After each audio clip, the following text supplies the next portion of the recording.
Yahoo! Hello, hello, hello mga masters and mga ka-G! Good morning, good morning, good morning, good morning po sa inyong lahat dyan sa Pilipinas. At syempre, sa buong Asian countries. At kung saan ka mang lupalop ng ating daigdig ngayon, hayaan niyo muna akong batiin po kayo ng good morning, good noon, good afternoon, good evening, at good night na po sa mga ready ng matulog. At nandito na naman tayo. Welcome aboard sa ating Daddy and G, the Green Iguana family. So si G natin, ang ating the only cutie patootie girly cutie patootie iguana. And po ay nasi-shedding po ngayon si G natin. Shedding na shedding pa rin po siya. Pero wala na po yung ano niya. Wala na po yung shedding sa kanyang chan. Okay na po yung chan niya. Yung shedding niya po ay nasa dito naman sa taas.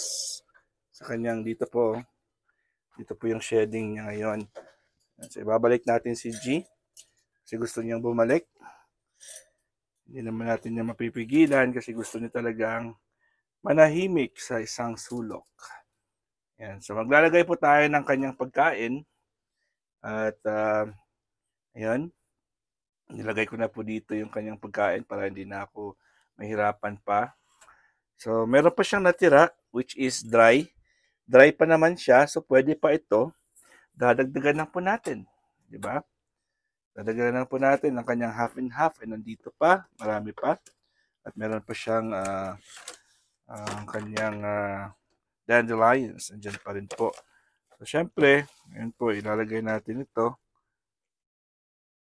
sa kanyang bowl. At subukan natin bigyan si G. Wala pa siya sa mood. Ayun, kumain na. Kakain na po yan. O, diba? Kakain na pala ang G natin, no? Sabi niya, Daddy, I'm a baby girl today. Alright. So, ako po ay magko-congratulate muna sa lahat po na nag-premiere kahapon, kagabi, buong hapon at buong gabi po ay tayo merong premiere marathon sa Bahay Kulitan at tayo po ay nag-celebrate ng birthday ng ating nag-iisang bro Mema Sabe. Ayan po at isang magandang celebration din po yun kasi birthday niya talaga at nagkataon po ay siya po ang binigyan natin ng siya po yung may nag-host sa first batch. So from 1 o'clock to 3 o'clock. Congratulations, Bro Mema, sa iyong birthday. Kahit na, kasi matagal na po si Bro Mema na nag-YT, nag-YouTube. Pero may mga problema lang po, personal and of course, ano man yung mga problema niya. So may mga times po na naghihinto-hinto po siya sa kanyang sa kanyang YouTube. So ayun po ay binibigyan po natin si Bro Mema ng ito po yung kanyang dandelion. No?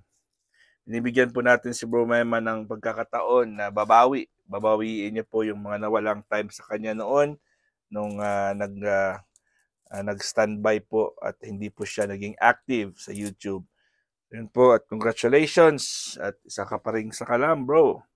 At ayan, siya po yung first batch and then followed by sa lahat po ng umakyat po kay Mema at maraming salamat at congratulations sa inyong pag-spend at pagbigay ng inyong precious time.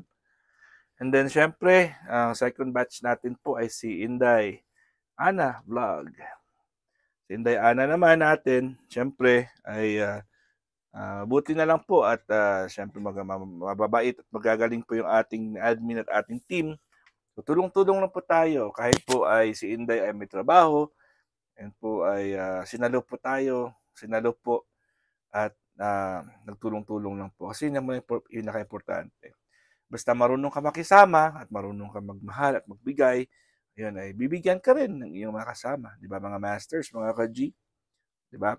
So, pagkatapos po niyan ay of course ang ating Haponesang Pango from Japan. Yan ang super galing din po ng ating kapangs.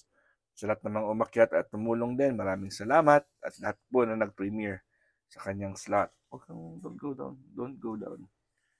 Okay? And of course, ang ating last batch, si Doc Zenaida Persyonkula, si Doc Zen. Siya po yung ating last batch from 7 to 9.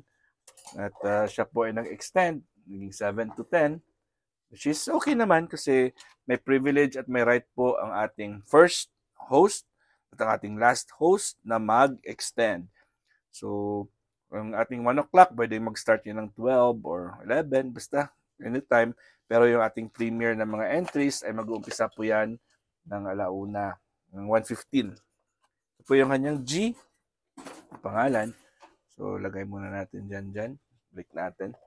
Alright, mga masters and mga ka-G, balik po tayo sa ating lecture kahapon. So, kahapon po ay nag-lecture ako about oxygenation. Di ba? So, yung oxygenation natin, binaturo po ako ng mga iba't ibang mga exercises para, ng isang exercise lang pala. Marami yan eh. Exercise of deep breathing exercise. Kasi, importante po yung deep breathing exercise o yung tinuro ko kahapon is ang 4 square or ang square breathing wherein mag-breathe ka for 4 seconds, mag-pause ka for 4 seconds, and mag-exhale ka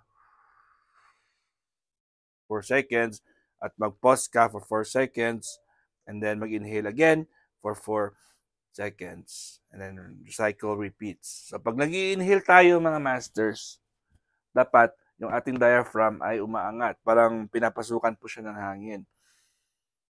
Ayan. Kasi karamihan sa atin, pag nag-i-inhale, pumapasok. Mali po yan. Kailangan po, pag nag-i-inhale po tayo, ilayin natin ito. Pag nag-i-inhale po tayo mga masters, ito po, dapat nag-expand kasi papasukan po yan ng oxygen. At pag nag-exhale tayo, ito po ay magko-compress.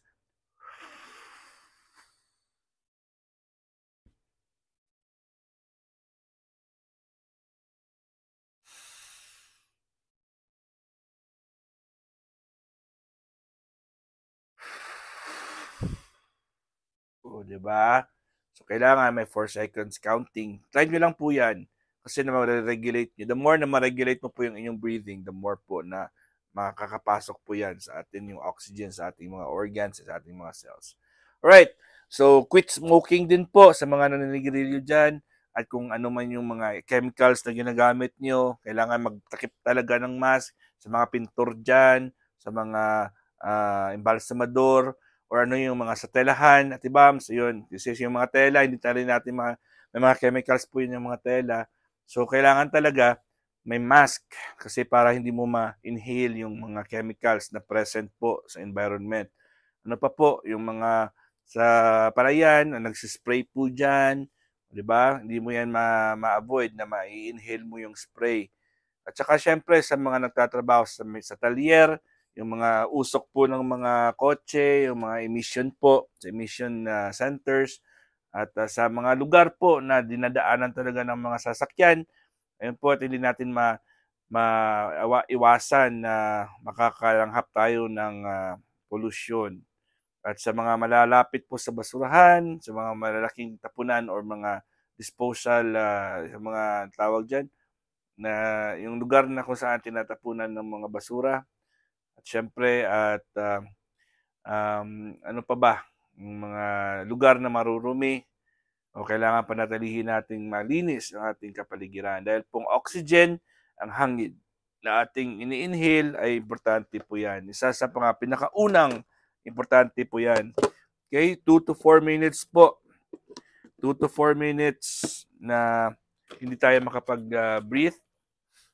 Diba? Ay pwede tayo magkakaroon ng parang delusions. So hindi na parang mawawala ka sa sarili mo. And then after 4 to 6 minutes na walang oxygen, pwede tayo maging brain dead. 6 to 8, ayun, pwede kang mamamatay na walang oxygen.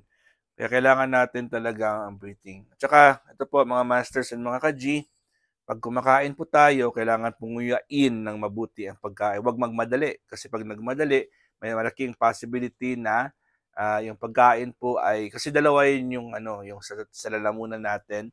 Dalawa yung daanan yan. May nag-split po yan.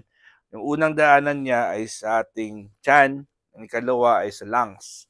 Kasi, di ba, pag nag-i-inhale tayo, pag nag-exhale, malabas sa bibig. So, sa lungs din natin, connected din po yan. So, kung hindi po tayo maingat sa pagkain, ay pwede po tayo mabulunan at pwede po mapunta ang pagkain po sa baga natin o sa lungs natin. So, ayun ang ating i-avoid. So, kailangan lang talaga natin nguyain ng mabuti ang pagkain. Meron po tayong rules dahil meron tayong 32 sets of teeth. You have to chew your food 30 times. So, 30 beses or more mo po nguyain ang pagkain before mo po lunukin. So, sa mga nagmamadali dyan, please, huwag kayong magmadali sa pagkain.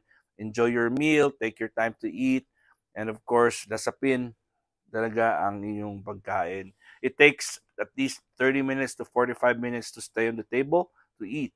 So, huwag magmadali at always remember, huwag uminom habang kumakain. Huwag i-follow through ang tubig or ang any liquid sa inyong pagkain. Dahil ang mangyayari po dyan, lahat ng enzymes na present po sa iyong laway at sa iyong gastric juices, sa iyong tiyan, sa iyong intestines, sa pancreas, sa liver, sa kidney, may mga enzymes po yan.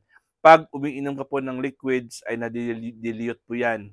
So, ibig sabihin ng dilute ay nasaluan or na mixlahan po ng tubig, ay hindi na po siya potent.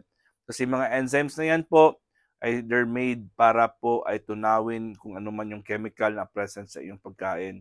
So pag medyo mahina ang chemicals or yung enzymes, wala na po siyang strength or power para tunawin yung pagkain. Hindi niya mako-convert. Ayan, so gets din na po. At bukas po ay magla-lecture naman tayo about nutrition. So, tapos na po tayo sa ating oxygenation. At marami pa pong topics about that. So, i-share ko lang po yan as we go along kasi wala naman akong format sa pag-lecture. Anyways, this is your one and only Master Worm at ang ating G ano sa baba. God is great! Yahoo!